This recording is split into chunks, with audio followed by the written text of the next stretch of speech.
જય માતાજી મિત્રો, સ્વાગત છે આપણી યુટ્યુબ ચેનલ સંત કૃપા ઓનલાઈનમાં. અને તમારા બધાના સપોર્ટ અને બહુ જ સારા પ્રેમના કારણે આપણી ચેનલ ફક્ત એક જ મહિનામાં આપણે મોનેટાઈઝ થઈ ગઈ છે. તો બધાની પહેલા બધા જ મિત્રોનો ખૂબ ખૂબ ધન્યવાદ કે તમે આટલો સારો મને સપોર્ટ આપો છો. તો આજે ખાસ તમારા માટે મસ્ત સારો એવો વિડીયો લઈને આવી ગયા છીએ કે જેમાં ફોર્મ ભરવાથી તમને એક ગેસનો ચૂલો, સિલિન્ડર અને ગેસનો બાટલો તે સાવ મફતમાં મળવા પાત્ર છે. એકદમ ફ્રીમાં બધી જ વસ્તુ તમને મળશે અને તેના ઓનલાઈન ફોર્મ પણ ચાલુ થઈ ગયા છે. તો હું તમને આ વિડીયોમાં બતાવીશ કે તેમાં તમે ફોર્મ કઈ રીતે ભરી શકો છો અને ફોર્મ તમે ઘર બેઠા મોબાઈલથી ભરી શકશો. તો સારી અને સચોટ ગુજરાતીમાં હું તમને સમજાવવાનો પ્રયત્ન કરીશ કે તમે ઘર બેઠા તેમાં ફોર્મ કઈ રીતે ભરી શકો. તો ચેનલમાં તમે નવા હોય તો ચેનલ સબસ્ક્રાઈબ કરી નાખજો અને વિડીયો ગમે તો લાઈક કરજો અને કાંઈ સવાલ હોય તો તમે કોમેન્ટમાં પૂછી શકો છો. તો ચાલો વિડીયોની શરૂઆત કરીએ. તો હું મારા લેપટોપની ક્રોમ બ્રાઉઝરમાં અત્યારે આવી ગયો છું અને ત્યાં તમારે ઉજ્જવલા યોજના આ રીતે તમારે લખવાનું છે. તો આ રીતે તમે લખશો એટલે જો પહેલી સાઈડ જે આવી ગઈ છે PMUY હોમ, આ સાઈડમાં તમે ક્લિક કરશો એટલે કંઈક આ રીતનું ઉજ્જવલા યોજનાનું પ્રધાનમંત્રી ઉજ્જવલા યોજના જે છે તેનો હોમ પેજ ખુલીને આવી જશે. તો તેના હોમ પેજ ઉપર આવી ગયો છું અને આ રીતની કાંઈક તેનું હોમ પેજ બતાવે છે. તો તમને બતાવું કે આમાં કોણ કોણ એપ્લાય કરી શકે છે, તેના ક્રાઇટેરિયા શું છે. તો આમાં ફક્ત ને ફક્ત મહિલાઓ જ ફોર્મ ભરી શકે છે. તો મહિલા જે કોઈ ઘરમાં મહિલા હોય તે એક મહિલા આમાં ફોર્મ ભરી શકે છે. તો તેની ઉંમરની વાત કરીએ તો 18 વર્ષથી ઉપરની કોઈ પણ મહિલા, એટલે 18 વર્ષથી ઉપરની ઘરમાં કોઈ પણ મહિલા હોય તો તેના નામ પર તમે ઘર બેઠા આ ફોર્મ ભરી શકો છો. અને નીચે જણાવે છે કે એક રેશન કાર્ડમાં, એટલે કે એક ઘરમાં ફક્ત એક જ વ્યક્તિ ફોર્મ ભરી શકે છે. તો તમારા ઘરમાં હજુ સુધી કોઈ ઉજ્જવલા યોજનામાં ફોર્મ ભર્યું ન હોય તો આમાં ફોર્મ ભરી દેજો. તેના ડોક્યુમેન્ટની વાત કરવી તો મુખ્યત્વે નાવ યોર કસ્ટમર કેવાયસી. તો કેવાયસી માટે આધાર કાર્ડ ફરજિયાત છે, તે વ્યક્તિનું આધાર કાર્ડ હોવું જોઈએ. તો આધાર કાર્ડ ઉપરથી તમે ફોર્મ ભરી શકશો. બીજા ડોક્યુમેન્ટની વાત કરવી તો રેશન કાર્ડ. તો રેશન કાર્ડ જે તમને તાલુકા પંચાયત દ્વારા આપવામાં આવ્યું છે એ રેશન કાર્ડ હોવું ફરજિયાત છે. રેશન કાર્ડ નંબર નાખવાનો ક્યાંય નહીં આવે પણ રેશન કાર્ડ હોવું ફરજિયાત છે. તેમજ જો અહીંયા ફરીથી જણાવ્યું છે કે આધાર કાર્ડ હોવું ફરજિયાત છે. તો તેની પછીના ડોક્યુમેન્ટની વાત કરવી તો proof of address. Proof of address માટે તમે તમારો ચૂંટણી કાર્ડ અથવા આમાં પણ આધાર કાર્ડ આપી શકો છો. આધાર કાર્ડની જગ્યાએ ચૂંટણી કાર્ડ પણ આપી શકો. તેના પછી તમારે એક બેંક એકાઉન્ટ જોઈશે, જે ચાલુ બેંક એકાઉન્ટ. તો આમાં તમે કોઈ પણ બેંકનું એક બેંક એકાઉન્ટ આપી શકો છો, જેની સાથે તમારું આધાર શેડિંગ હોય તે એકાઉન્ટ આપવાનું રહેશે. અને આમાં ફોર્મ ભરવા માટે apply for new Ujjwala 2.0 connection, આની ઉપર તમારે ઓકે આપવાનું રહેશે. તો આમાં નીચે જણાવ્યું છે, જો આપણે આગળ જે ડોક્યુમેન્ટની વાત કરી વુમન ઓનલી અને બધા ડોક્યુમેન્ટ બધા જણાવ્યા છે. તો આની ઉપરથી તમે આ બધા ડોક્યુમેન્ટની જરૂર પડશે અને ફક્ત મહિલાઓ જ આમાં ફોર્મ ભરી શકે. આ બધું આમાં મેન સાઈડમાં જણાવ્યું છે. તો જે આ ઉપર તમને દેખાય છે આમાં ક્લિક હેર લખેલું છે, તેની ઉપર તમારે ક્લિક કરવાનું છે. એટલે તમે તેને આવો કંઈક ઓપ્શન આવે. તમે ઇન્ડિયન, ભારત અથવા એસપી કોઈ પણમાં તમે ફોર્મ ભરી શકો છો. ગમે તે જે એજન્સી તમારે નજીકમાં હોય, ગ્રામ અથવા શહેર ગમે તે ફોર્મ ભરી શકે. તમારી બાજુમાં હોય તે એજન્સીમાં ફોર્મ ભરજો. તો હું એસપી પર ક્લિક કરું છું. એસપી મારે ફોર્મ ભરવું છે માટે તો અહીંયા ક્લિક કરશો તો આવી રીતનું આવી જશે. અહીં રજિસ્ટર એલપીજી કનેક્શન આ રીતને લખ્યું, તેની ઉપર આપણે ઓકે આપવાનું છે. એટલે કંઈક આ રીતનું આવી જશે. આમાં તમારે જો ઉપર લખેલું છે રેગ્યુલર કનેક્શન રજિસ્ટર અને સામેની સાઈડમાં લખ્યું છે ઉજ્જવલા બેનિફિશરી કનેક્શન. તો આપણે ઉજ્જવલામાં ફોર્મ ભરવાનું છે, માટે ઉજ્જવલા પર ક્લિક રાખવાનું. એટલે આ રીતનો ઓપ્શન આવી જશે. અહીંયા જે તમને દેખાય છે તેની ઉપર ચેક માર્ક ઉપર ક્લિક કરશો એટલે નીચે તમને બે ઓપ્શન જોવા મળશે, તેમાં નેમ વાઇઝ અને લોકેશન વાઇઝ. તો આપણે લોકેશન વાઇઝ જે આપેલું છે તેની ઉપર ક્લિક કરવાનું રહેશે. એટલે અહીંયા તમારે તમારું રાજ્ય સિલેક્ટ કરવાનું આવી જશે. તો આપણે ગુજરાત સિલેક્ટ કરી દીધું છે. નીચે તમારો જિલ્લો સિલેક્ટ કરવાનો આવશે. બધા જ જિલ્લામાં ફોર્મ ભરી શકશે. તો મારે સુરતથી ભરવાનું છે, માટે હું સુરત આપી દઉં છું.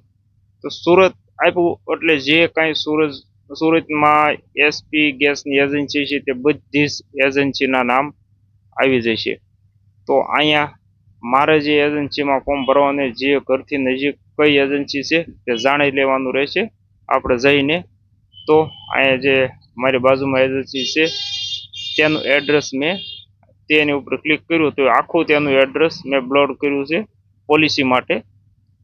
તેના પર ક્લિક કરી નેક્સ્ટ પર ઓકે આપજો એટલે કાંઈક આવી રીતનું આખું ફોર્મ ખુલીને આવી જશે. અહીં જો આખું ફોર્મ આવી રીતે ખુલીને આવી ગયું છે. તો આખું ફોર્મ કઈ રીતે ભરવું તે બધું સ્ટેપ બાય સ્ટેપ હું તમને સમજાવીશ. તો વિડીયોમાં છેલ્લે સુધી બન્યા રહેજો. તો અહીંયા બધાની પહેલા તમારે આધાર કાર્ડ નંબર અહીંયા નાખવાનો છે. તમારો આખો આધાર કાર્ડ નંબર તમારે અહીંયા નાખી દેવાનો છે. તો જો અહીં જે પૂદડી કરી છે તે બધા જ ડોક્યુમેન્ટ ફરજિયાત છે. અહીંયા તમારે નામ લખવાનું છે. લેડીઝના નામ ઉપરથી છે એટલે મિસિસ કે જે આવતું હોય તે સિલેક્ટ કરી અહીંયા તમારે ફર્સ્ટ નેમ, સેકન્ડ નેમ અને લાસ્ટ નેમ આધાર કાર્ડ મુજબ તમારે લખવાનું રહેશે. અહીંયા નીચે તમારે જન્મ તારીખ દાખલ કરવાની રહેશે. તો જે કાંઈ જન્મ તારીખ તમારા આધાર કાર્ડમાં હોય તે દાખલ કરી દેવાની. અહીંયા તમારે તમારી જાતિ સિલેક્ટ કરવાની રહેશે. તો એસટી, એચસી, ઓબીસી જે કાંઈ હોય તે તમારી જાતિ અહીંયા સિલેક્ટ કરી લેવાનું. રાજ્ય ઓટોમેટિક સિલેક્ટેડ રહેશે. આપણે પહેલાં કર્યું હતું કે રાજ્ય ઓટોમેટિક આવી જશે. અને રેશન કાર્ડ ઇસ્યુ ડેટ, તો અહીંયા રેશન કાર્ડની ઇસ્યુ ડેટ, અહીંયા રેશન કાર્ડ નંબર. અહીંયા રેશન કાર્ડ નંબર નાખવો ફરજિયાત નથી, પરંતુ આપણે નાખી દેવાનો છે. અહીંયા તમે રૂરલ અથવા અર્બન જે હોય તે તમે તમારી રીતે સિલેક્ટ કરી શકો છો. તો હું અર્બનમાંથી ફોર્મ ભરું છું, માટે અર્બન સિલેક્ટ કરવાનું. સ્ટ્રીટ નેમ, તો અહીંયા તમારે નામ ટાઈપ કરી દેવાનું છે. બધાની પહેલાં જે લાઈન દેખાય છે જો અહીંયા તમારે નામ ટાઈપ કરી દેશે. અહીંયા તેની નીચે ડિસ્ટ્રિક્ટ, અહીંયા જે પિનકોડ હોય તે પિનકોડ અને મોબાઈલ નંબર નીચે તે કમ્પલસરી નથી, એક મોબાઈલ નાખશો તો પણ ચાલશે. તો અહીંયા નીચે તમારે બેંક એકાઉન્ટ માટે તમારે અહીંયા આધાર કાર્ડ નંબર નાખવાનો રહેશે. જો આધાર કાર્ડ સાથે બેંક એકાઉન્ટ એટલે આધાર શેડિંગ કરેલું હશે કમ્પ્લીટ, તો તમારે કાંઈ ડિટેલ નાખવાની નહીં રહે, ઓટોમેટિક આવી જશે.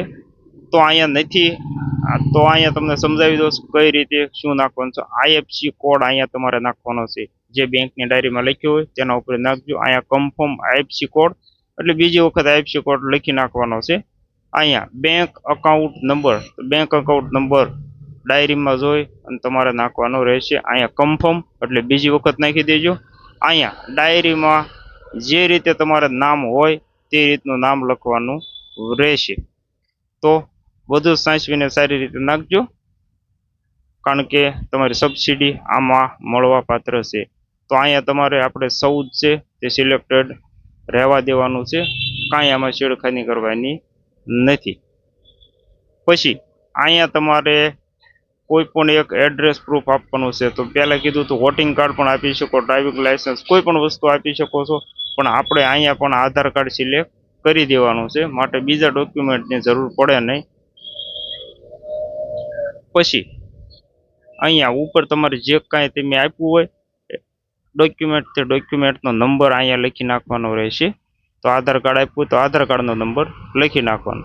અહીંયા તમારે આધાર કાર્ડની પીડીએફ જેપીજી ફાઇલ 300 કેબીથી નીચેની ફાઇલ રાખવાની, એની અપલોડ કરી દેવાની. એડ્રેસ પ્રૂફમાં પણ આધાર કાર્ડ અપલોડ કરી દેવાનો. અહીં 50 કેબી નીચેનો ફોટો તમારે પાસપોર્ટ સાઇઝનો ફોટો હોય વ્હાઇટ બેકગ્રાઉન્ડમાં તે ફોટો અપલોડ કરી દેવાનો રહેશે. તેની નીચે છે રેશન કાર્ડ, એટલે પહેલું પેજ અને છેલ્લું પેજ બંને પેજ એક સાઈડમાં આવી જાય તે રીતની 300 KB થી નીચેનો ફોટો તમારે અપલોડ કરી દેવાનો રહેશે. પછી અહીંયા જે ઓપ્શન છે number of about family member, એટલે કે તમારે જે ફેમિલીમાં કેટલા જણ છો તે સંખ્યા અહીંયા દર્શાવવાની રહેશે. રેશન કાર્ડમાં જેટલા નામ હોય તેટલી સંખ્યા અહીંયા દર્શાવી દેવાની. અને બધા જ ફેમિલી મેમ્બર જેટલા હોય તેટલા 4 કર્યા છે તો 4 મેમ્બર અહીંયા એડ કરવાના રહેશે.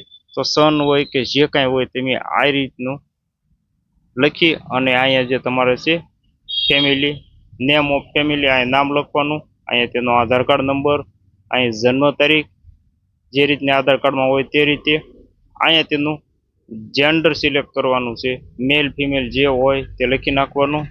અને અહીંયા તમારે આ રીતનો જે ઉપરનો ઓપ્શન છે પહેલો તે તમારે સિલેક્ટ કરી આ ચેકબોક્સ ઉપર ક્લિક કરી દેવાનું રહેશે, એટલે તે વ્યક્તિ સિલેક્ટ થઈ જશે. અને અહીંયા જે નીચે ઓપ્શન છે એડ મેમ્બર તેની ઉપર તમારે ઓકે આપશો તે એડ થઈ જશે. પછી બીજા મેમ્બરમાં પણ આવી જ રીતે જે સન હોય કે ટુગેધર હોય ફાધર હોય તેનું નામ એડ કરી દેવાનું રહેશે. તો અહીંયા ટર્મ એન્ડ કન્ડિશન તમારી રીતે વાંચી લેજો બધી જ, અને પછી અહીંયા જે ચેકબોક્સ દેખાય છે તેની ઉપર ક્લિક કરવાનું રહેશે.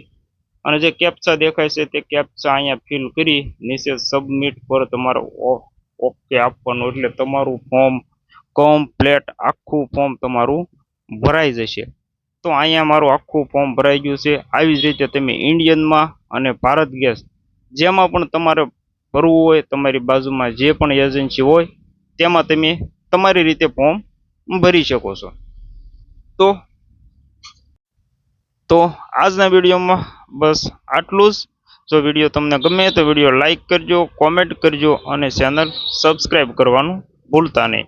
તો ચાલો મળીએ આગળના નવા વિડીયોમાં.